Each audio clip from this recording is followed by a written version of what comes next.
To the Northpoint Guys podcast. My name is Michael Scott. And I'm Josiah Smith.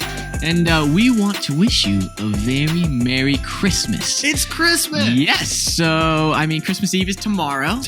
Which is crazy. Wow. And Christmas is special this year in a different way, that it happens on a Sunday. It is. So that's unusual too. Yep. Which is actually really great because that means you might even get Monday off or Friday off, depending on... I mean, that's nice, right? I mean, we're here and it's Friday, so. Well, okay. But it's Christmas. It is Christmas. So we want to just share in the festive spirit, right? Okay. Right. So you've got your sweater on there. I love my little sweater here. Now, did someone buy this for you or did you buy this? Oh, I 100% bought it for myself. No shame. All right. Back in my youth ministry days, you had to be ready. Yeah, you got to have ugly Christmas sweater. That's good. It's good. Even though it's not like super ugly, it's just cool. I find it attractive. Yeah, 8-bit Christmas is what I call it. So. That's nice. That's nice. So, Michael, what is your favorite Christmas memory? I mean, I don't know about no certain story comes to my mind, like one in particular. Okay. I mean, aside from once we had Audrey, her first time, our daughter, once her first time opening gifts and stuff that was special. That's special. But I remember back when I was a kid, I would say one of our traditions, me and my brothers, we knew that we would not be able to open Christmas presents until my parents woke up. Okay, right. And so, of course, so it's like my brother Casey, the middle child, he would drink tons of, for whatever reason, hot milk the night before, warm milk, because he thought, okay, this will help me go to sleep. But if I drink enough, I'll have to wake up in the middle of the night to go to the bathroom. Uh-huh. And then when he would do that, so wake up super early, then he would come get me, come get our older brother. This is devious. This is this is strategic. Very strategic. We didn't mess around here. All right. And so he would do that, wake us up, and then my parents were up late finishing wrapping, putting stuff underneath the tree, and so we would try to figure out ways to wake my parents up on Christmas morning. Okay. And I mean, for whatever reason, a plague hit our household in the morning because all of us brothers would walk by my parents' bedroom and cough really, really, really loud.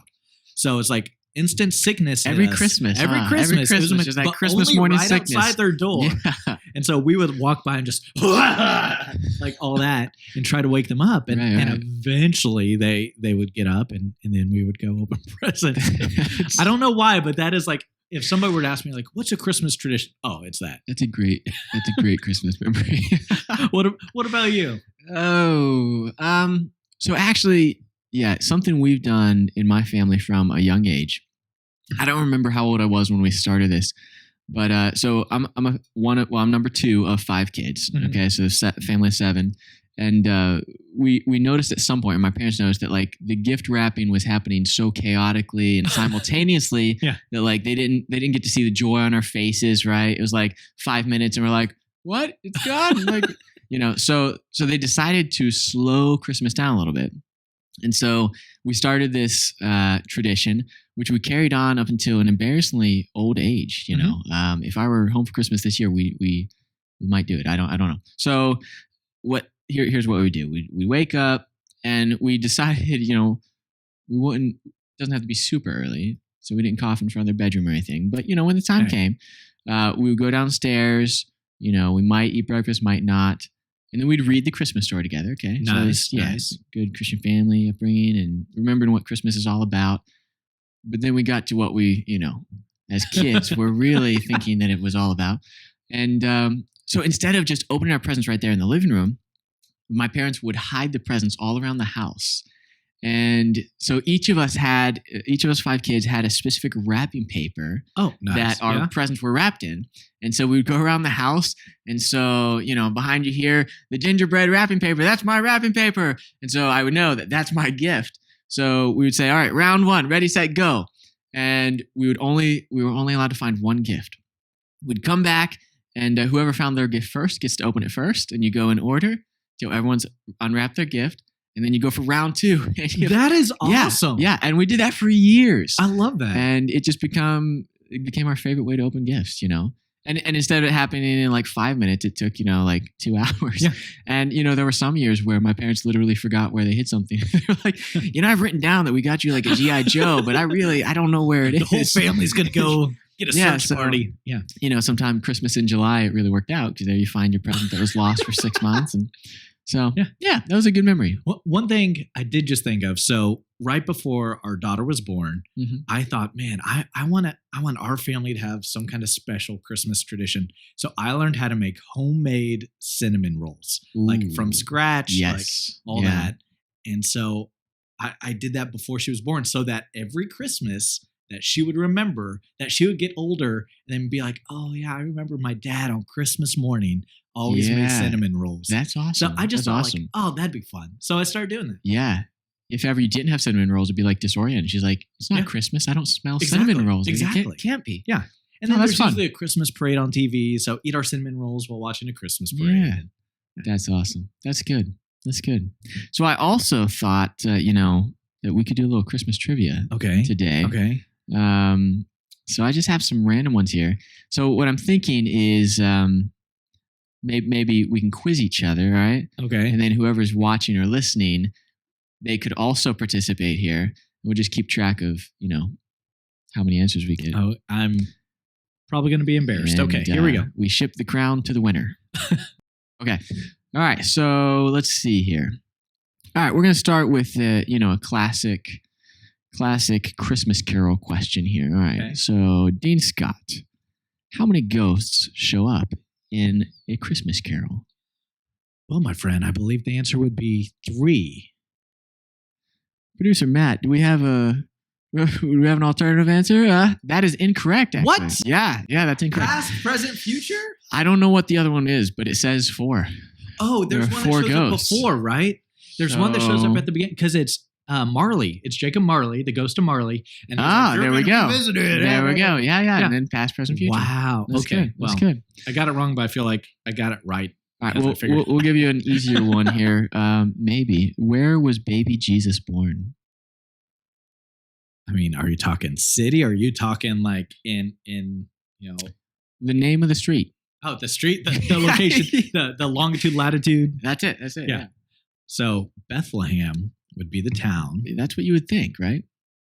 Okay, that's right. Yeah, of course. I was like, the pressure's on. I have on a the podcast. master's degree in this. No, don't doubt yourself. You got it. You got it. Jesus' birth. That's my master's. All right, so we're 1 for 2. 1 for 2. Let's ask you one more here. Okay. Oh, here's a good one. All right, we're going back to the movies, okay? All right. And this has been remade a couple times. The movie Miracle on 34th Street is based on a real-life department store. Okay. Right, don't answer it right away. I forgot. We got to give us a we have an audience. All right. So real-life department store, Miracle on 34th Street. What is that department store that's based on? Okay. Yeah. Okay, so crazy story. Right.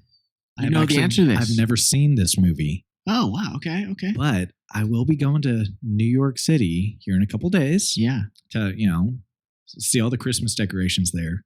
So are you ready for an answer? Are you ready for an answer? Okay, it's not Herod's. Okay. Right. What is it? So I believe again, I've not seen the movie, so I could be totally wrong. But I believe there are 2 department stores in the movie. Okay. And it's kind of a rival between Macy's and Gimbel's. Yes. Right? All right. Is that the story? So Macy's, yeah. Okay. So Macy's is the department store. Nice. That it was very good. Very good. If I am wrong on the storyline, send your emails. I mean, to M. Caforio it's been a long time, but Northpoint that sounds right to me. So I say yes. Okay. All right. Well, let me here. I pulled up some fun. All right. Christmas So trivia. you went 2 for 3. Not bad. Okay. Not bad. So in the Santa Claus movie, Tim Allen, one of these staples of our childhood. Which can we just for a second? He came out with a new show now. Right. This podcast is sponsored by Santa Clauses. Yeah. I think there's going to be 6 episodes. I think there's 5 right now. Yeah. Nice. It's terrible. Oh. No, it's okay. All right. So Santa Claus. Okay, Tim so- Allen. Yeah. So in the Santa Claus, I'll give you multiple choice because this one's kind of hard. Man, I'm really bad at movies. How long did it take Judy the elf Oh, to perfect her hot cocoa recipe? Is it A, 1.2 million years, okay, sure. B, 12,000 years, Mm-hmm. C, 1,200 years, or D, 120? So 1.2 million, Yeah. 12,000, 1,200, or 120. So yeah, I mean, it's something involving There's one and one, two. yeah. Yeah, and zeros. Yep. Yeah. So my question would be, who is Judy the elf? Oh, I don't even remember. Is this? When Tim Allen gets to the North Pole, Yeah. after Santa falls off the roof and everything, he gets Yeah, to the that North Pole, happens. Yeah. and he is changing out of his Santa suit into his pajamas that has the SC, Mhm. Scott Calvin Mm-hmm. or Santa Claus. Right. Judy the elf is the one that brings him to the room, brings his pajamas, brings him hot cocoa. Okay. Yeah. Okay. Well, I mean, elves live a long time. Yeah. So And I'm just he gonna even was like, go- "Oh, you look good for your age," and she's like, "Thanks, but I'm seeing somebody in wrapping." Aha. Okay. Yes. I do remember Okay. that. There you go. I don't remember how long though. So I want to say 1.2 million, but this sounds pretty intense. That's very intense. So I want to say, was there 120,000? Was that an option? So there was 12,000, 12,000. 1,200, Oh, okay. or 120. And if you know the Sure, answer we're at gonna- home, comment. That's true. Because you could obviously comment very right now, easily beat it will me. put a timestamp. Listen, send us your on- address, and this Yeah. will be yours. It will put a timestamp on when in the show you commented it, and we'll know. Oh, that was before the answer. That's true. That's true. That's true. So this is interactive, right? It is. It is. I'm gonna Producer say Matt, do you know? No. Okay. 1,200 years. That is right. That is right. All right. Merry Christmas. Okay. All right. One All for right, one. One for one. Here's a little bit easier. What topping did Buddy the Elf put on his spaghetti noodles? Yeah. I've seen this movie. Do you even want the choices? I actually do. I do. Okay. Is I it think I A, know, but marinara sauce. okay. B, Mhm. bacon bits. Mhm. C, Splenda. Mhm. Or D, maple syrup. There we go. Maple syrup actually can be applied to a lot of different foods. Really? Yeah, if you don't want to use a lot of sugar, throw some maple syrup in there. Okay. It's amazing. Okay. Yeah. My wife used maple syrup all the time, and I think Buddy Elf also used maple syrup. Maple syrup. There you go. There you go. 2 for 2. Sweet. All right. Okay. This one you do not know, but I know our wives would know. Oh. Okay. All right. In Little Women, Oh. Okay. the March sisters took this fruit and the rest of their Christmas breakfast to a family in need. So, what is the fruit? Is it A, apples, B, grapes, C, oranges, or D, figs? Oh. And you know what, okay, Josiah? okay. I think this is probably Yeah. a good test to see if our wives actually watch this show We and should actually ask listen to our them. podcast. Oh, that's good. All So, right. so, darling, Mm-hmm. and your darling, if you're watching or listening, Comment. this is the moment where you come over to us right now or text us and be like, here's the answer. Oh, Yeah. well, that would be nice. That would be nice. Either way, all right. Okay, We'll find out. so- we'll find out. Apples, grapes, oranges, or figs? Apples are sinful. Yeah, Grapes don't remind me of Christmas. Oranges are too much of a summer Florida fruit. But I think figs fit in. So let's go with figs. Producer Matt, are you a Little Women expert? No. That is actually incorrect, my friend. You would think it'd be really? figs. Yeah, Christmas figs. That just made sense to It's me. oranges. Well, I guess Little Women. Wait, is Little Women a Christmas movie? How did that even get in there? I guess they did this on Christmas Day, so All right. Well, Yeah. It was figs, not figs. oranges. Oranges. I would not have. You guessed know, that. there's somebody watching or listening that's just yelling at us right They now. know. They're like, yelling at their car "You radio. fools." Yeah. How could you not know? Little Women, come Yeah. on. Yeah, that's good. Well, okay. Well, let me give you just one more. This will be the final trivia question. Okay. Right? So, it's gotta be pretty good then. Oh, you know what? Here we go. I mean, this isn't too hard, but I like it. Which popular Christmas beverage is also called milk punch? Okay. Yeah, milk punch. Have a good answer, but So let's just wait for a second. we're just gonna wait.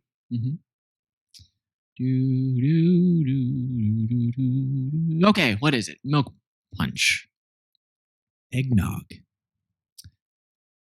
That's right. That is Yes. correct. If you answered eggnog, you got it. Now, where did eggnog come from? That's not part of the question, so I'm not even addendum, going to try to answer addendum. because All right, it was England. no. Well, there you go. Eggnog from England. Yeah, so thank you. Thank you. Yeah. Shout out to Nick Frieswick and Eustace Schlepkas. They know why. They know why. Eggnog. Okay. Okay, yes. All right, well, we are here at Northpoint at Christmas. So We are. It's the end of the year. Yeah, we're about to go into a new year, 2023. 3 years removed from 2020. Wow. Anyway, so let's just look at the year in review here. Yeah. A lot happened. A lot happened in 2022, especially at Northpoint. I will say we added probably one of the best staff members at Northpoint Bible College. Yes, I agree. And that is our dear friend, campus pastor, Josiah Smith. Oh, no. You started. So, yeah, in January. So Tasha and I moved here the week after Christmas, which is crazy. Yeah. And I think January 3rd or something like that was first day on the job, something like that. Yeah. And so started the year off with a bang, like for sure. But it's been awesome. Yeah. It's been really awesome. Yeah. And we added one to our family this year, later in the year, September, which is awesome. Little Judah. You had a son. Yeah, Judah. And then Judah. Just before I had a son. Little Andy. So pretty big year in the Scott family, the Smith family. Oh, yeah. So, and then you moved in next door to us. We did. Later in the year. Yeah. We lived off campus and saw the on-campus house and we were like, that's better. Let's do that. And so we became neighbors and, Michael Scott gives me cookies sometime. He's cinnamon rolls. I did give you a cinnamon roll. Give me some cinnamon rolls so I can testify about those. And everything that's come from the Scott household, the treats, they're very good. Yeah. Yeah. So, hey, you guys have brought us some good stuff they're too. Wonderful. I had a scone the other day. I had nothing to do with it, but thank you, or you're welcome. So, we love those scones. Tasha's a great baker. So, school wise, what are some of the highlights of Northpoint's school year? Not the school year, but spring to fall 2022. There really have been a lot of great things. So it's hard to pinpoint a few. I mean, we graduated a great class of seniors. That's true. So that would have been at the beginning of May. A great class of seniors. So it was sad to see them go. Yeah. But that's kind of like our purpose here. Is it's sad to see them go, but if they don't go, then we're not doing our job. It's like, okay, fly birdies fly. Right. And so to see them go, the first class that I got to be a part of, that was just neat seeing them graduate. And then we also had some great campus experiences. Yeah. And we also hosted our first ever youth pastor conference. We did. Here on campus. Yeah, that was awesome. So we had, I think, about 23 or 24 youth pastors from all across the country. Yeah. Most from the New England area, but we even had some drive from the Midwest. It was pretty neat. Yeah, that's awesome. Over 20 youth pastors coming here. Our national youth director, Josh Wellborn for the Assemblies of God, he came and he was one of our guest speakers, along with our DYDs in the area, Chris Hurtado and Travis Nicholson. And we just had a great youth pastor conference just to show that, Northpoint, yes, we want to train up future youth pastors and future pastors and ministers and missionaries, but we also want to keep investing in and caring for and training current ministers as well. Yeah, absolutely. Yeah, and that's a unique opportunity we get to have here too, is to be a part of the training of students, of future ministers, but also connecting current ministers to our campus and to what's going on. Yeah, that's fun. You've done a really good job with that with area pastors. You've been fun. Brought them on campus and connected them not only to Northpoint, but also to each other, and to see the relationships develop through that. We've had some great just pastoral gatherings in the greenhouse, having coffee and talking about stuff. So coming from, I was never in New England prior to this, but there are some just wonderful, phenomenal pastors in New England. So it's been cool to connect with them. It's been a good year. Something else that happened this year, I think that's really big too, and this was more recent, I guess, but launching the Hispanic program of Right. Northpoint Yeah. has been huge. Yeah, we interviewed Dr. Hernandez at this yes. table and talked with him. Yeah. Yeah. And that was shortly after that all came about. But so it's awesome. We actually, we've had classes, of course, in Spanish, and Mhm. we've also started a Hispanic library on campus in our library, which is awesome. So we've already got I guess I can't quote the number because I don't remember, but it was a lot of books. It's a lot. I have a number in my head, and I'm cautious to say it because it's so many. But I know we have a great start to that, and we're adding to it. So I think that was a huge part of Northpoint's year. Right. I think it was awesome. Yep. Now, looking back at this last semester, so another great semester that we just had, but also our president, Dr. David Arnett, decided after 10 years of faithful and amazing leadership at the school that he wouldn't, pursue another term as president. And so he, backed away and I think the Florida sunshine got him. That's what it was. It was calling his name. He's like, oh, that sounds sweet. Yeah. So he left almost right before the end of the semester, right as finals were starting. Yeah. He and his wife, Kathy, left. And again, 10 incredible years. Mm-hmm. He was the one that brought both of us here. And so, absolutely. He's a great guy, great leader to both of us. And so the school, what we did is, as he announced to the board and then announced publicly that he was stepping down. So then our board of trustees selected an interim president, and they selected Tiff Shuttlesworth, who's, let's go. Incredible guy. Let's go.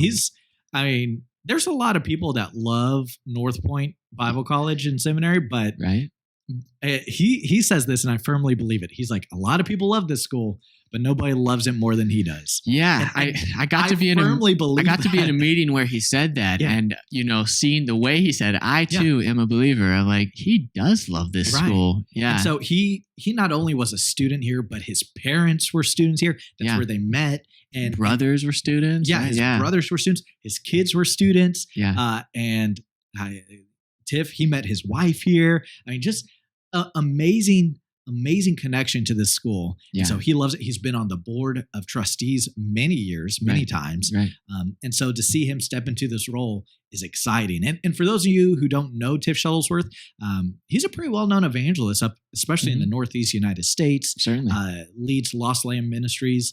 I don't want to tell too much about him because we're hoping to interview him really, really soon. Right. So I was about to say something. I'm like, no, I want him to say that.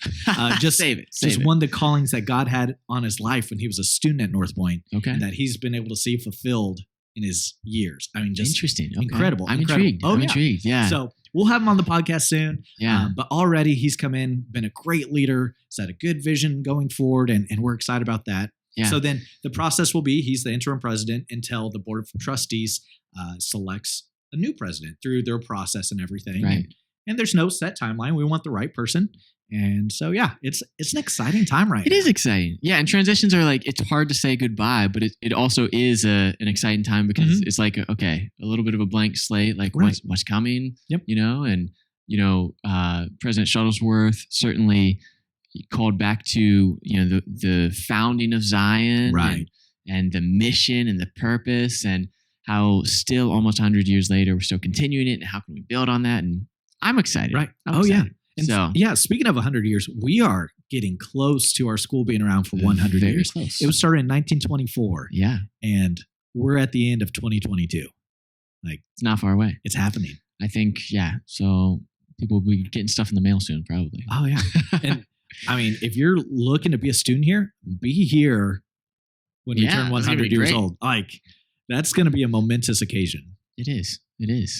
And so I think we're excited. The staff is excited. Mm-hmm.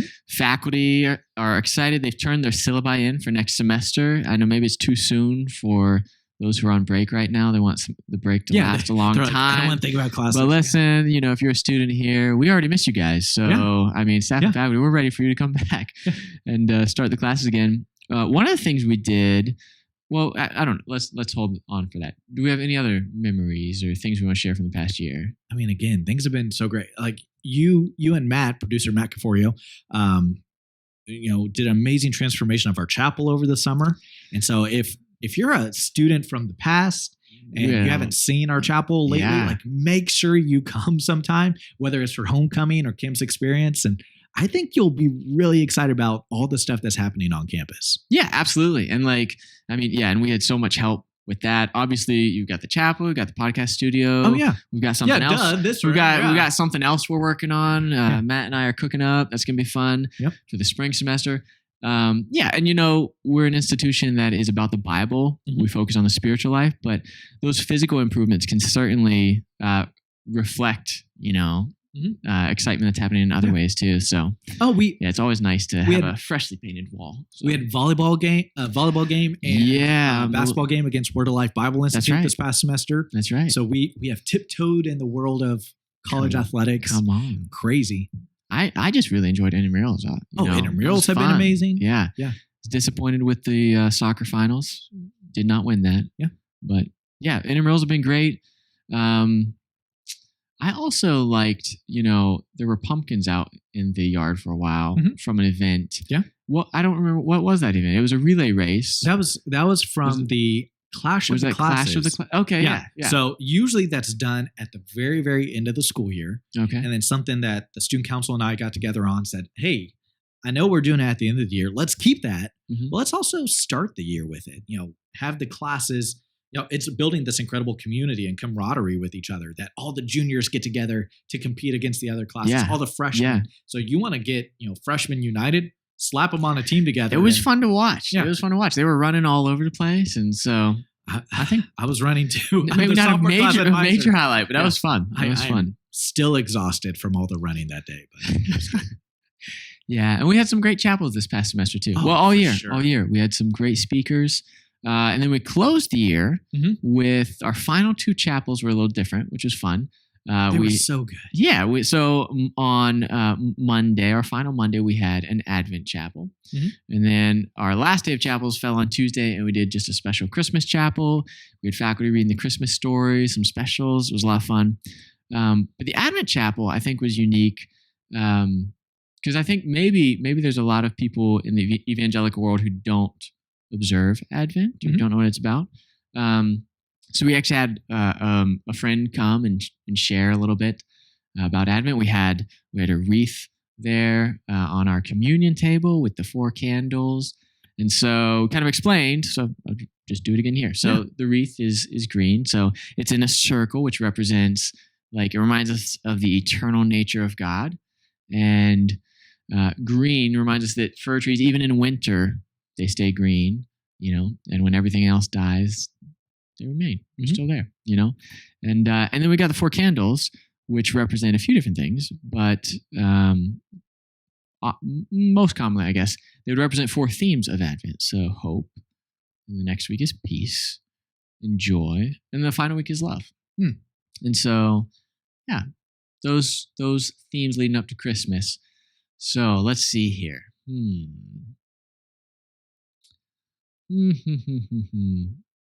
That's all. All right. Okay. I was worried you were about to do another trivia. I was thinking about it. Yeah. Hope, peace, joy, and love. And then there's the final candle, which is the Christ candle. And you light that and remind that Christ is the reason for Christmas. He came. And so, just a little thought too. My wife and I have been doing an Advent devotional. And it's a reminder that so Christmas time, the presents, the lights, the trees and everything. It's a reminder that Christ came. But it's also like Advent, the season of waiting in anticipation for celebrating that Christ came. We're also remembering that we await another day, which is Christ's second coming. And so just as they awaited the first advent of a Messiah, now we await the return of our King. So very cool. There's my little Advent lesson. I love it. And I guess to wrap things up, our producer, Matt Caforio, has a gift for you, Dean Scott. Uh-oh. Yeah. So we just want to present that to you at this time. So I'm a little scared. No, it's great. It's great. Very good. Come on this way. Oh. All right, Matt Caforio. Woo! This wonderful $1 million statue Wow. of the Holy Family. Yes. So I think we have, I believe that's Mary and Joseph and the baby Jesus. I believe so. So we thought that was a nice statue. Like, All right. Well, Thank you. I accept this. Thank you. Very good. Yes. All right. Well, that's all I got. I don't it's Christmas. So why don't you wrap it up for us? Man, so it has been so great to be with you guys, not just in this podcast episode, but all the ones that we've had this year. And we're excited about next semester. Oh yeah. We're excited to get back and all the guests we're going to have. And I mean, we've had some really great guests. So I'm Absolutely. excited. If you haven't already, go back and listen to some of the past episodes. The last one, Professor Ben Phillips, was awesome. great It was episode. awesome. Yeah. Great episode. So make sure you check that out. Also check out our Instagram, the Northpoint Guys. Producer Matt Caforio does a great job on the Instagram as well. But we should take a moment and just honor, I know he was here a second ago, but the Matt Caforio, Yeah. all he does, I mean, no joke. I walked into this room and it was set up like this. I mean, look, come on. This is awesome. This is awesome. I really did nothing. I walked in and it was all set up, ready to go. The man behind the So, scenes. He really makes it happen. You know, we've had some episodes where I wasn't able to make it, or, you know, we've had times where not yet, but we haven't done an episode without you. It'll probably happen sometime. But if Matt ever can't do an episode, we're just Yeah. like, What's forget it. Cancel it. Cancel everything. Shut it all down. So really, we can't do it without Matt Caforio. So huge thanks Yeah. to him Super as grateful. well. So we're excited about 2023 here at Northpoint. There's a lot of good stuff happening. Indeed. So Indeed. make sure if you're interested, get a hold of the school. Check us out on social media, all that stuff. Get in touch with us if you need. We would love to see you, if you're interested, be a part of the Northpoint family. Come on. So- Let's go. That's it. Check us out on Instagram. Go back, watch some old episodes. And Josiah, would you just mind praying us out that, you know, as you talked about Advent and those Yeah. key things Yeah. as we approach Christmas Day here in a couple days, that our hearts would be in the right place. Yes, we want to celebrate, you know, not celebrate presents, but celebrate with presents and giving and all that stuff. But just, you know, pray for Advent. and all I'm that. having a hard time, man. I can't. All right. Okay. Yeah. There you All right. Go ahead. Let's pray. No, seriously though. All right. So I'm just praying that God would bless you this Christmas. And you know, if you're watching, you're listening, that I think for Christians, it can be, you know, I've talked to some of my friends. I know this isn't a prayer yet, but some of my friends who are pastors, worship pastors, and Christmas can actually be very, very busy and maybe even taxing in some ways, you know. But I pray that no matter where you're at, no matter who you are, that you would take time this Christmas, okay? Take time today, tomorrow, on Christmas Day, to just really slow down and just like remember the significance of what God has done for us. You know, that he sent his son Jesus into the world to do something that we could not do on our own, right? We could not get rid of the sin. We couldn't cover it. We couldn't forgive ourselves. And Jesus came and died for us. So that's a really big deal. It's a really big deal. And, you know, again, the themes of Advent, that hope would be something real that you experience, that peace would be something real in your life, the joy of Jesus, the love of Jesus. I pray that would all be real to you today, in the coming days, and that you would really have an encounter with Jesus, who came as a man, and he also died on a cross and rose from the grave and ascended into heaven. May he bless you. Yeah. Amen. Yeah. Amen. So, Merry Christmas. So thanks for joining us, and we'll see you next time. Feliz Navidad. Joyeux Noel. Okay, Merry Christmas. Oh my God.